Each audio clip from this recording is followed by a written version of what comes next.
Session Padel. Salut à tous, bienvenue dans Session Padel numéro 15, votre rendez-vous mensuel. J'espère que tout va bien, que vous êtes en pleine forme. Dans la première partie, dans le Top News, on reviendra sur les belles performances de la paire Blanquet-Bergeron qui voyage très bien et qui se rapproche tout doucement du top 100. Il y a le sportif et il y a le business. Certains joueurs sont des entrepreneurs et notre invité nous parlera dans un premier temps de l'aspect sportif et dans un deuxième du business avec ses partenaires, ses sponsors. Dans la Pista Fédé, on parlera du CNE Padel, le Centre national d'entraînement qui ouvrira ses portes à Vichy en septembre 2025. Quels seront les critères de sélection, l'orga, la structure, le nombre de joueurs? Notre prof Yann Oradou nous dira quel exercice peut-on faire quand on est à deux pour s'entraîner, et on terminera avec la troisième mi-temps où nos invités répondront aux questions. Session Padel. Allez, notre équipe, ce mois-ci, une équipe de talent composée du 107e mondial. J'en parlais en intro, il cartonne en ce moment, le Toulousain Bastien Blanquet. Salut Bastien. Salut Émilie. Comment ça va? Très bien, très content d'être avec vous aujourd'hui. Merci pour l'invitation, c'est très gentil. Eh ben écoute, c'est un plaisir. Et ta partenaire du jour, c'est une joueuse de droite. Je sais pas si elle va te plaire. C'est une guerrière, hein. Mais plus sérieusement quand même, elle est responsable du haut niveau à la Fédé, Alexia Dechaume. Salut Alex. Salut à tous les deux. T'aimes bien la présentation ou pas, joueuse Pourquoi je dis plus sérieusement responsable du haut niveau à la Fédé? T'es sérieuse aussi sur la piste? Je suis sérieuse, bah tu me connais, je suis sérieuse sur la piste, même si je prends du plaisir, j'ai toujours envie de gagner. Donc ça serait pas mal aux côtés de Bastien quand même. Ouais, t'as pas intérêt de faire de faute à droite, hein. À droite, c'est métronome. T'inquiète, ça va, je jouerai mon rôle. J'adore, il te met la pression juste avant de commencer. Mais j'aime ça, tu sais. C'est là où t'es la meilleure en plus, Alexia. Donc là, tu vas cartonner dans le podcast. Allez, je vous propose de rentrer directement dans le Top News. Top News. Alors avant de vous donner la parole, je vous propose d'écouter Johan Bergeron, allez, ton partenaire Bastien, qui parle de toi, de tes qualités. Bah écoute, les qualités de Bastien, premièrement, je dirais sa défense. C'est-à-dire pour moi, c'est le meilleur défenseur en France. Donc c'est-à-dire pour lui gagner un point, bah il faut quand même bien forcer, hein. Il faut être sûr de soi. Et puis sur les défenses des matchs par trois, hein. C'est-à-dire que les mecs avant de se matcher par trois, ils réfléchissent de savoir s'ils vont se la prendre dans la porte, dans le filet ou quoi que ce soit. Donc les mecs, ça les fait hésiter et du coup ils se matchent moins bien. Et en plus de ça, même en attaque, il est très complet, il sait tout faire. Donc non, beaucoup de qualité et surtout mentalement très fort. Donc peu importe la situation, je sais qu'il lâche pas et qu'on soutient en équipe et ça nous fait sortir de grosses situations compliquées à des moments. Bastien, Johan, il est très élogieux, il est juste, mais t'es complet quoi. C'est gentil, un grand merci à lui, je m'attendais pas à ça. T'es d'accord avec ce qu'il dit? C'est vrai qu'en termes de défense, quand les gars sont en attaque, ils réfléchissent à deux fois, et puis il y a aussi l'aspect mental qui est un énorme aussi complément pour faire de toi effectivement un très bon joueur. Ouais, comme j'ai connu le paddle il y a longtemps et que j'ai beaucoup regardé Bela Stegin, j'ai vachement appris la défense, les temps de pause qu'il fallait mettre, jouer avec les vitres, jouer avec les effets, être intelligent, être toujours bien placé. Donc j'ai vraiment de la compétence sur ça. Donc aujourd'hui, c'est mon point fort d'être défenseur et contre-attaquant sur le terrain, que vraiment un pur attaquant que peuvent être d'autres joueurs. Et mentalement, comme je bosse beaucoup mentalement avec ma prépa depuis des années, je deviens un joueur de plus en plus fort sur ce domaine-là et de plus en plus complet, je pense. Et notre association avec Joe, le fait d'avoir joué ensemble il y a quelques années, et là on rejoue ensemble depuis quelques mois, ça match bien, on se complémente bien, on discute beaucoup, on arrive à une certaine maturité. Là, sur nos années, Joe a passé 30 ans, moi je m'y rapproche, donc on a une certaine maturité, donc ça match super bien. Effectivement, tu auras 30 ans en mai. Ça se rapproche. Ouais. Alexia, quand tu vois les qualités de Bastien, toi qui t'occupes des jeunes, qui gère les jeunes dans leur progression, j'imagine que ça fait partie aussi des exemples pour les jeunes joueurs français sur tout ce qu'il a développé? Oui, tout à fait, Émilie. Bastien, je trouve, est un bon exemple pour les jeunes. Un exemple, il l'a dit, dans le travail, dans la persévérance, dans la combativité. Donc c'est vraiment des valeurs qu'on veut montrer aux jeunes. Donc c'est vrai que Bastien est vraiment, je me répète, un exemple pour la jeunesse d'aujourd'hui. Ouais. Bastien, avec ton partenaire Johan, vous restez sur 2 belles victoires, hein, FIBE bronze à Manille et à Hong Kong. Ouais. Je le disais, tu te rapproches du top 100. Ça gagne, ça aussi, ça fait plaisir parce que tu mets tous les moyens de ton côté pour que ça gagne avec ton partenaire. Vous voyagez bien, comme je le disais en intro. On voyage bien. On a fait le choix cette année par rapport au problème qu'il y a sur le circuit d'aller jouer les étapes un petit peu en dessous des FIP et c'est un pari gagnant. Ce qui est marrant, c'est qu'avec Joe, on n'avait jamais réussi sur le World Padel Tour, l'ancien circuit, à avoir de gros résultats il y a quelques années quand on est parti à Madrid ensemble. Et là, cette année, on se retrouve et comme je disais tout à l'heure, on a une certaine maturité. On voyage bien, on gère bien le décalage horaire, on gère bien nos journées à l'étranger, on joue bien, on s'entend vraiment bien et on a de bons résultats. On a fait demi-finale au Brésil, ça a bien commencé. Après, on a enchaîné trois finales de fil bronze à Amsterdam et après 2 victoires à Hong Kong et Manille. On a bien joué. Le tableau était pas non plus ultra relevé comme il peut avoir sur des premiers paddles. Donc, il faut aussi le dire, on était tête de série un ou deux à chaque fois, mais on a réussi à garder notre statut de favori. On a assumé jusqu'au bout, on a gagné. C'est dans des conditions qui étaient extrêmement difficiles avec beaucoup d'humidité. Les terrains sortaient énormément avec justement en plus pas de sortie pour pendant les matchs. Donc on a gagné, on est super content. On a un objectif de se rapprocher du top 100 pour après repartir sur premier paddle petit à petit. Et moi je suis 107 aujourd'hui. Personnellement, je suis content parce que c'est mon meilleur classement. Mm. Mon niveau de jeu est bon depuis quelques semaines. Je m'entraîne bien. Mon staff avec mon staff à tous, ça se passe bien. Donc c'est vraiment super. Et en plus l'assaut avec Joe de se retrouver quelques années après, c'est génial. C'est pas mal aussi, Alex, là, parce qu'on a Thomas Legge, Johan, Bastien, des joueurs, voilà. Thomas a été dans le top 100 là, récemment, il en est sorti, d'avoir aussi voilà, cette dynamique positive de joueurs, que ça grossisse dans le top 100. Ouais, c'est très important. Et puis, je trouve que Joe et Bastien, on voit vraiment qu'ils sont vachement pros dans leur programmation. Alors, tu disais, Bastien, c'est vrai que le niveau et vous étiez tête de série 1 ou 2, mais c'est pas facile non plus de tenir ce niveau. Et puis, vous l'avez tenu 2 semaines d'affilée en gagnant ces 2 tournois, plus les bons résultats avant. Donc, voilà, ça doit mettre aussi une confiance supplémentaire à vous deux. C'est top, effectivement. Plus on va avoir de joueuses et de joueurs dans le top 100, mieux ça sera aussi pour la relève. Donc, non, c'est très bien. Tu parlais des voyages. Alors, on a eu du Hong Kong, du Manille, on a du Brésil, on a ce week-end de l'Italie. Après, vous allez repartir. En fait, vous alliez l'utile à l'agréable aussi. Alors, certes, c'est fatigant pour les organismes, mais c'est sympa parce que vous allez dans des pays assez chouettes. C'est super sympa. Et grâce au paddle, on arrive à vivre des moments quand même extraordinaires. Et vous le connaissez de par le tennis, on vit quand même des choses. On est quand même chanceux dans tout ça, même si c'est extrêmement difficile et qu'il y a beaucoup de négatifs et de positifs, mais on est quand même chanceux. À Hong Kong, on a pu visiter un peu, Manille un petit peu aussi, même si c'est un petit peu moins développé que Hong Kong. Et là, on part en Italie, en Sicile ce week-end. On va à Chypre après non, on va au Mexique, pardon, la semaine prochaine. Et après, on ira à Chypre la semaine d'après, la semaine du 14 avril. Donc on voyage, on essaie de profiter aussi un petit peu de ces moments-là, parce qu'on sait qu'à un moment donné, nos carrières quand même elles vont s'arrêter. Et aujourd'hui, on a de bons résultats, on joue bien, on s'entend bien, on voyage dans des bons endroits, donc on profite au max. Mais l'objectif numéro un, quand même, ça reste d'aller gagner des points et monter au ranking. Monter au ranking, effectivement, et après pour aller jouer sur premier paddle. Vous voyagez, donc qui dit voyage dit dépenses. Hein, dit gros budget parce que les prize money sur les tournois, les petits tournois entre guillemets sont quand même assez faméliques. Et je te suis sur les réseaux et je vois que ton club de partenaires grossit. Ça fait quelques années que tu l'as lancé. Ouais. Et je le disais en intro, vous êtes aussi des entrepreneurs quelque part, des chefs d'entreprise. Comment est-ce que tu gères justement à la fois le côté sportif et le côté business?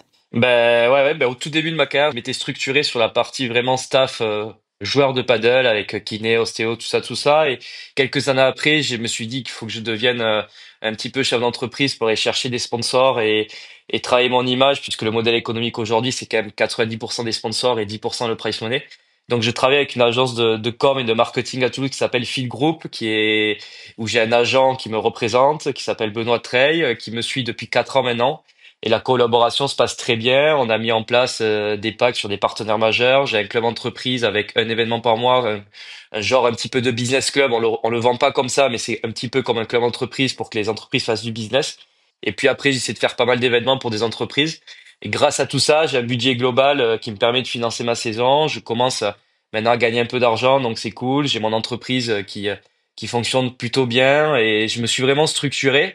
Et j'ai développé une qualité que je m'attendais pas du tout, c'est-à-dire d'être chef d'entreprise, le soir gérer des mails, d'être au téléphone souvent et tout. Et c'est marrant parce qu'il y a quelques années, je m'étais dit je vais jamais mélanger le pro et le pro paddle vraiment joueur et le pro chef d'entreprise. Et en fait, je me rends compte que sur un sport individuel, il y a pas trop le choix. Et en tout cas moi, mes parents peuvent pas m'aider non plus en me donnant peut-être 100 000 euros par an pour aller faire ma carrière ou donc il fallait que je me débrouille par moi-même. Donc j'ai développé cette qualité-là et je me suis surtout bien entouré. Et aujourd'hui, ben, j'ai tout un staff et sportif et un manager et un agent qui m'aident au quotidien pour gérer tout ça. Et ça grossit de plus en plus. J'ai un club entreprise aujourd'hui sur un événement par mois où il y a une quarantaine d'entreprises. J'ai entre 5 et 10 partenaires majeurs et plus après à côté, je fais des événements. Donc, j'ai vraiment j'ai créé un petit peu de notoriété à Toulouse, un petit peu d'image. J'ai un groupe WhatsApp avec tous mes sponsors. Ils vivent le truc à fond. Ils sont comme des dingues à chaque tournoi. Et Ça, en plus, c'est ça donne du génial. soutien pendant le tournoi. Donc c'est génial. Et j'espère que ça va continuer et faire que s'agrandir, quoi. En tout cas, c'est parti pour. Bon, il n'y a pas de raison, hein. C'est vrai que quand on voit, ne serait-ce même sur les réseaux, comment ça se passe, ça a Mm. l'air en plus assez très convivial. Alexia, c'est vrai que quand on parle de formation, toi, tu gères des jeunes, on va dire entre 12 et 18 ans. C'est un aspect peut-être de communiquer auprès des parents qu'il y a à la fois le paddle et quelque part, ça peut être le fait d'être en contact aussi d'entreprise, quelque part, ça peut être un job qu'on peut trouver plus tard. On est obligé d'en parler parce qu'aujourd'hui, le paddle est un sport mondial, mais qui gagne pas, hormis les tops qui gagnent beaucoup d'argent, les moins tops ont besoin de sponsors. Ça aussi, dans l'évolution et le développement de l'enfant, c'est intéressant à terme même pour les parents. C'est très intéressant et je trouve que c'est capital de bien faire comprendre aux familles et aux jeunes qui vont tenter un peu leur rêve dans le paddle de faire ce double projet, de surtout pas laisser tomber les études, pour justement se projeter et pouvoir aussi s'occuper l'esprit différemment. Il y a évidemment tout ce qui tourne autour du paddle, autour de l'entraînement physique et l'entraînement mental, mais il y a tout le reste, la vie sociale aussi qui est hyper importante pour les jeunes. Donc je crois qu'il faut vraiment mettre ça en avant, de vraiment continuer et d'être très sérieux aussi au niveau des études. Ça va dans le sens, pour terminer ce chapitre, quand Alexia dit Bastien, s'occuper l'esprit, tu disais au début, moi je veux pas mélanger les deux, mais quelque part ça occupe l'esprit et Exactement. puis tu cartonnes dans les deux domaines. Et ouais, au final, ouais, il y a quelques années, je me mettais des barrières un petit peu en disant, je suis vraiment à fond focus, paddle, paddle, paddle. Et à un moment donné, en fait, t'as beaucoup déjà de temps libre. Et donc, il faut quand même s'occuper. Et quand tu t'occupes, ben moi, depuis quelques années maintenant, je bosse à côté. Enfin, tu vois, de répondre aux mails, d'appeler mon agent tout le temps. On est tout le temps au téléphone.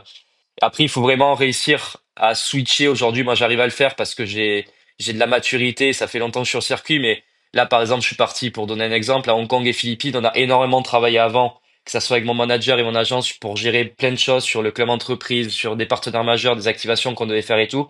Quand je suis parti à Hong Kong, j'ai posé mon téléphone et pendant 2 semaines, j'ai coupé mes mails et je n'ai rien fait, quoi. Parce qu'il faut vraiment être focus quand même sur le premier objectif et aller gagner des tournois, gagner des points et monter au ranking. Donc aujourd'hui, j'arrive à switcher, c'est bien, mais quand je suis à Toulouse ou quand je suis dans d'autres villes, quand j'ai du temps, je bosse et il faut prendre le temps. Je pense que c'est important.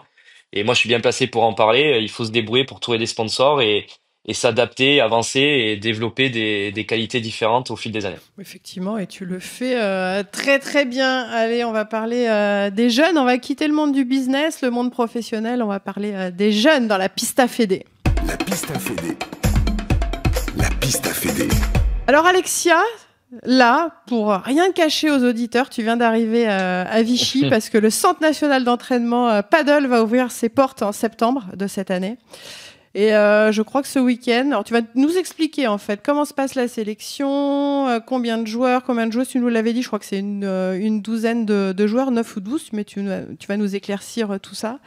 Et vous allez recevoir les familles aussi, faire une petite visite, tu vas faire une visite guidée un peu du centre, non ? Exactement, il y a eu une première présentation faite par Benjamin Tison du Centre national à Vichy. Et puis à la suite de cette visio, on s'est réunis, on est 6 personnes à un petit peu mettre des critères, des jeunes qui ont envie de rentrer à Vichy. Donc on est arrivé à 16 familles qui vont venir visiter le CNE qui est le Sporting qui est en construction, et puis on va s'appuyer sur le Krebs de Vichy. Donc on a vraiment beaucoup de chance parce que les infrastructures sont canons sur le plan médical, sur le plan physique, sur le logement aussi, où les jeunes vont être au Krebs. Voilà, donc les familles vont venir visiter vendredi. Et puis, à l'issue de cette visite, il y aura une candidature à poser et puis on arrêtera notre liste, comme tu l'as dit, entre 9 et 12 jeunes qui seront de 2013 à 2008. Voilà. C'est bien ça, la visite, mais c'est bien aussi pour les parents. C'est très important parce que c'est un rêve pour certains et pour certaines. C'est un projet de famille aussi, donc c'est important que les familles puissent voir où les jeunes vont évoluer et voir que les jeunes vont être surtout bien et bien encadrés et surtout l'épanouissement des jeunes est très important. Bastien, tu penses quoi de ce centre qui ouvre là? Comment tu le perçois? C'est quand même une page aussi qui se tourne. En tout cas, c'est le padel qui évolue sur le territoire. Ouais, ça évolue depuis que la fédération a repris le paddle. Quand on sent un engouement différent, on sent une sécurité avec beaucoup plus de clubs qui ouvrent. Et là aujourd'hui, c'est un pur paddle qui ouvre, donc c'est génial. Moi, j'ai pas connu ça quand j'ai commencé, donc j'étais autodidacte à fond. Donc là, vraiment, les jeunes, il y a pas d'excuses. Ceux qui y vont, il faut taffer. Et vraiment, s'il y en a qui ont des rêves d'être joueur de paddle pro et d'aller dans les meilleurs mondiaux, franchement, il y a rien de mieux. S'il y a, ouais, c'est juste le tout petit inconvénient, c'est que c'est à Vichy, que c'est un peu loin peut-être de certaines personnes qui peuvent être à Paris ou Toulouse ou Bordeaux. Mais bon, si t'as tout là-bas et que c'est bien encadré et que je pense que ça sera bien fait, avec les bons profs, les bonnes structures, les jeunes vont être épanouis. Que les parents viennent visiter, c'est très bien pour avoir au moins une partie sécurité, que les parents voient où les enfants vont vivre. Donc vraiment, là, les jeunes, il n'y a plus d'excuses, il faut bosser et c'est vraiment une très bonne opportunité pour eux et il faut que les jeunes qui y vont en aient conscience, quoi. C'est que nous, pour le coup, avec Joe, avec même Thomas, les meilleurs joueurs français ou même Scatena et tout, qu'on jouait avant, même Ben, on n'a pas eu ça quand on était plus jeune. Donc c'est vraiment une opportunité et c'est vraiment tendre la main aux enfants, aux familles françaises. Donc c'est vraiment saisir pour avancer et travailler. J'aime bien quand tu le dis parce que tu as le sourire en le racontant. Et effectivement, c'est une chance. Ah bah ouais. Les faire taffer, Alexia, mais aussi les mettre dans de bonnes dispositions. Mais il faut du confort, mais quand même garder effectivement cette fameuse grinta. Pas trop non plus, hein, parce que quand tu voyages dans les FIP et tout, il n'y a pas d'hôtel 4 étoiles et tout. Hein. Il faut pas trop de confort, Alexia. Quand même. Non, je suis d'accord avec toi, Bastien. Il faut vraiment que les jeunes soient bien et un bon équilibre avec des gens bienveillants autour d'eux, mais aussi beaucoup d'exigences parce que tu connais ce qu'est le haut niveau, en tout cas la voie vers le haut niveau. Tu vois l'investissement et la rigueur que tu peux mettre toi au quotidien. Donc il faut vraiment faire passer ces valeurs, ce mélange de bienveillance, de pouvoir aussi travailler dans le plaisir, mais avec énormément d'exigence. On va suivre tout ça. Donc là, tu vas faire tes guides en fait là sur ces prochains jours. Je suis un petit peu guide, ouais. On est beaucoup. On sera quand même 8 personnes pour accompagner, mais oui, c'est vraiment faire visiter, c'est rassurer aussi les parents, c'est surtout répondre à toutes les questions voilà qu'ils auront besoin de nous poser pour postuler et prendre ensuite leur décision. Il y aura combien de terrains, Alexa, si je peux me permettre, combien de terrains et comment ça sera structuré un peu? Alors, il y aura 12 pistes, il y aura 6 pistes extérieures et 6 pistes intérieures. Ok. Avec avec une zone d'échauffement aussi, de préparation physique, mais la préparation physique, l'entraînement se fera vraiment au Krebs, mais il y aura une partie à peu près de 100 mètres carrés, tu vois, où ils pourront s'échauffer, faire un petit peu de l'entraînement aussi. Donc ils vont vraiment être bien. C'est bien. Ça, on n'en doute pas un seul instant. On ira voir, d'ailleurs, j'irai voir avec grand plaisir. J'espère qu'il y a des Toulousains qui vont être pris, hein, Alexia. Ah, j'adore, il met la pression sur les Toulousains. Tu sauras ça dans quelques jours. Je vais me renseigner. Je vais avoir mes contacts, je vais me renseigner un peu. Allez, puisqu'on parle d'entraînement, la transition est toute faite. On va aller retrouver notre prof, Yann Oradou. Le prof. Salut Yann, comment ça va? Salut Émilie, salut à tous, ça va très bien. Alors, tu vois, on a un bon petit thème là ce mois-ci. Quel exercice peut-on faire en autonomie à deux? Parce que souvent, parfois, en plus, il manque un joueur, il manque 2 joueurs. On se dit, tiens, on va progresser. Qu'est-ce qu'on peut faire à 2 de sympa pour s'améliorer? Ouais, la question revient souvent, parce que parfois ça peut être compliqué de trouver 4 personnes, mais on peut très bien s'entraîner et très bien s'amuser aussi à 2. Alors ça va plutôt être pour répéter des gammes. Un exemple tout bête, il y en a un qui reste en défense, l'autre qui est en zone d'attaque, et puis on répète, par exemple un coup après la vitre, le même coup pendant 5-10 minutes. Après on inverse les rôles, ou il y a vraiment beaucoup de séquences de jeu qu'on peut faire à 2. Quels sont les avantages justement de le faire? Parce que ça permet aussi de s'entraîner, c'est quand même pas mal. Mais il faut trouver vraiment quelque chose, c'est vrai que moi je le vois par exemple personnellement, quelque chose de sexy, parce que ça peut être assez rébarbatif. Ça peut être, ouais, c'est vraiment pour s'entraîner, hein. C'est vrai que c'est moins cool à 2 qu'à 4, hein. C'est la force du paddle aussi que ça se joue à 4. Mais moi, je trouve vraiment un intérêt aussi physique. Comme tu es sûr de jouer la balle à chaque fois, ben, physiquement, forcément, tu rentres un peu plus dans le dur qu'à 4. On se connaît à 4, hein, parfois on peut pas toucher la balle pendant 3 échanges. Donc il y a un intérêt vraiment physique aussi. Est-ce que quand tu joues à 2 comme ça, tu joues en ligne, chacun prend son côté, ou tu peux aussi justement profiter pour essayer d'expérimenter l'autre côté et jouer en diagonale? Ouais, peu importe, hein, tout est intéressant. Alors c'est vrai qu'à 2, on fait quand même beaucoup de diagonales, mais on peut faire aussi en face, hein, pour travailler par exemple. On sait qu'au paddle, on joue beaucoup en diagonale, mais on joue pas que en diagonale. C'est important de savoir aussi jouer en parallèle, comme on dit. Donc vraiment, toutes les zones sont intéressantes. Bah, merci beaucoup Yann. Merci à toi, Émilie. Session Padel. Bastien, toi, idéalement, quand tu t'entraînes à 2, en indiv et tout, c'est quoi ton entraînement préféré? Ça dépend. Là, tu vois, cette semaine, j'ai eu 3 jours d'entraînement. J'ai fait un entraînement à 4, j'ai fait un entraînement à 2 hier, et ce matin, j'ai fait 2 heures de panier. J'aime bien, avant les tournois, juste vraiment 24 heures, 48 heures avant les tournois, répéter des gammes au panier. Répéter mes gammes, j'ai besoin absolument de ça. De répéter mes coups et mes schémas de jeu.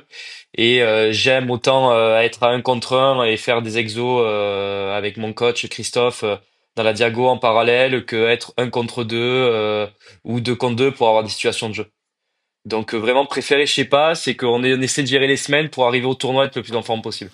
Et là, tu le gères plutôt bien, parce que t'es en pleine bourre. Allez, passons à quelque chose de top. La 3e mi-temps. La 3e mi-temps. Allez, la première question. J'ai vu sur Paddle Magazine que Thomas Legge allait jouer avec Coelho pour remplacer Tapia. Est-ce que toi, tu serais capable de me faire ça? Alors, je pense que non, mais j'attends quand même ta réponse. Hein. Je pense que tu refuserais Coelho pour continuer avec moi. J'adore, parce qu'en fait, il donne la réponse. Bon, c'était un poisson d'avril. Hein. J'imagine, je dis ça, j'en sais rien. Mais exceptionnel. C'était un poisson, mais alors, ce que j'adore, c'est qu'il dit, mais moi, je dirais non. T'as intérêt de dire non, Bastien. Il y avait un beau poisson d'avril, et moi, on m'a parlé que je jouais avec Bella Stegin. Ah, je l'ai pas vu, celui-là.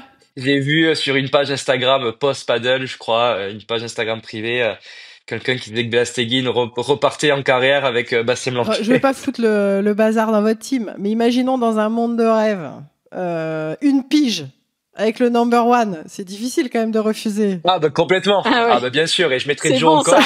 J'adore. Ah, Johan, on va isoler, on va te l'envoyer, ça y est. Il t'aura lâché. Je pense que lui aussi l'aurait fait. Bah, attends. Mais même lui, il le ferait à gauche, il irait jouer avec Coelho, ou même à droite avec Tapia, ou même avec Sagno, qui est son idole, il irait avec Sagno tous les jours si demain il appelle. C'est une certitude. Moi, en tout cas, j'irai, je me barre. Après, moi, j'ai eu de la chance, c'est que j'ai joué avec Coelho un tournoi. Ça. Ah ouais? J'ai joué avec Coelho un tournoi sur Amérique vs Europe, quand j'avais été sélectionné pour l'équipe d'Europe. J'ai joué contre Dineno et Sagno, et j'ai joué avec Coelho. C'était au tout début de sa carrière, il avait pas le niveau qu'il a maintenant. Mais, au moins, je pourrais dire que j'ai joué avec lui. Peut-être si je joue jamais contre lui ou avec lui, je pourrais dire que j'ai joué avec lui. C'est magnifique. Allez, deuxième question. Salut Bastien, c'est Charlotte Soubrier. Dis-moi, j'aimerais savoir qui a le plus gros melon en équipe de France, s'il te plaît. Le plus gros melon, c'est Thomas Legge à 100%. Ah, c'est Thomas le plus gros boulard. C'est Thomas. En mode gentil, boulard un peu assumé, un peu rigolo, second degré, c'est sympa. Confiance en lui, quoi. Ouais. Mais ça lui va bien dans le personnage. C'est clair. Allez, troisième question. J'aimerais savoir si tu progressais un petit peu en espagnol. Alexia. Ah, c'est pour moi cette question? Ah bah oui. Classe. Bah oui, parce que j'ai appris que tu prenais des cours d'espagnol. Alors, je n'ai pas commencé, mais j'ai eu un coup de téléphone hier pour prendre rendez-vous et lancer les leçons la semaine prochaine, à partir de la semaine prochaine. Donc, je suis ravie. J'avais fait cette demande pour progresser un petit peu. Je comprends. Mais alors c'est une catastrophe pour parler. Puis, je vais pas te dire, je veux pas être désobligeante, mais quand on est jeune, on apprend vite. Quand on est un peu moins jeune, ça prend plus de temps. Oui, j'en ai bien conscience. Mais il faut quand même continuer à travailler le cerveau, justement, quand tu vieillis. T'as bien raison. Allez, dernière question. Concernant notre fameux jeu d'avion, est-ce que tu as pu acheter un avion supplémentaire ou pas? Allez, on se voit très vite. Alors, c'est quoi ce jeu d'avion, Bastien? Tu dois tout nous dire. En fait, je joue sur le téléphone quand on a un peu de temps à tuer, tu vois, dans les avions ou dans les taxis ou trucs. J'étais sur un avion, tu fais décoller, t'as une compagnie, quoi. Et je lui ai montré ça, il est tombé fan du jeu et il joue beaucoup plus que moi depuis qu'on est parti à Hong Kong. Il fait que jouer à ça. Et donc, en fait, on rigole sur ça quand on a un peu de temps libre. Le jeu des avions. C'est pour ça. Jeu des avions. C'est une application qui fait une compagnie. C'est magnifique, ça Voilà. C'est doit être magnifique. addictif. Allez, c'est la fin de ce magnifique session padel. Alexia, qu'est-ce qu'on peut te souhaiter là? Une belle visite, c'est ça ce week-end? Non, plus sérieusement.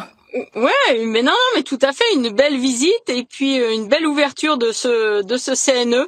Ça va être franchement, ça va être top. Je suis très excitée à l'idée de voir tous ces jeunes arriver à Vichy. Et toi, Bastien, allez, plein de victoires. Allez, un petit objectif là sur ces semaines à venir. Qu'est-ce que tu as envie avec ton partenaire? Bah, à arriver, qu'on rentre au top 100 avec Joe rapidement pour repartir sur circuit premier paddle et qu'on puisse être un peu plus structuré sur la suite, sur la fin de l'année à partir de, j'espère le plus tôt possible, je sais pas, juin, juillet, août, qu'on reparte sur un calendrier vraiment premier paddle, P2, P1 major et qu'on continue à monter au classement et que je gagne un autre titre de champion de France avec Thomas et que je suis en équipe de France et puis et que mon club partenaire continue à grandir. Et on sera heureux. C'est magnifique, c'est vrai que t'es l'homme le plus titré des chemins de France. T'as 6 titres, hein? C'est ça, ouais, 6, ouais. 6. En fait, et tu pourrais vendre quand même le fait d'être ton partenaire, parce qu'à chaque fois tu gagnes. Parce que t'avais gagné avec Johan et maintenant tu gagnes avec Thomas. Que te dit Johan?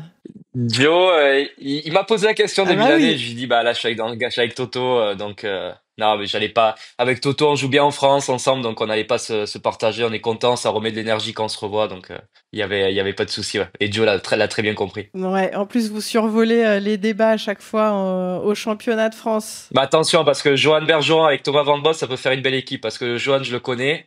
Il va venir en loose day, mais s'il peut nous battre, il le fera avec grand plaisir. J'adore, mais il aurait tort de s'en priver. Justement, ça va mettre du Exactement. piment. Bon, un grand merci à tous les deux d'avoir participé. C'était fort sympathique. Je vous dis à très vite. Avec grand plaisir. Avec plaisir. Merci, Émilie. Eh bien, merci à toutes et à tous pour votre écoute. Profitez bien des beaux jours pour jouer, vous entraîner, toujours sans modération. Ça, c'est le maître mot de ce podcast et du padel. On se retrouve le mois prochain avec de nouveaux invités pour parler de l'actu padel. La bise à tous et à très vite. Ciao, ciao. Session padel.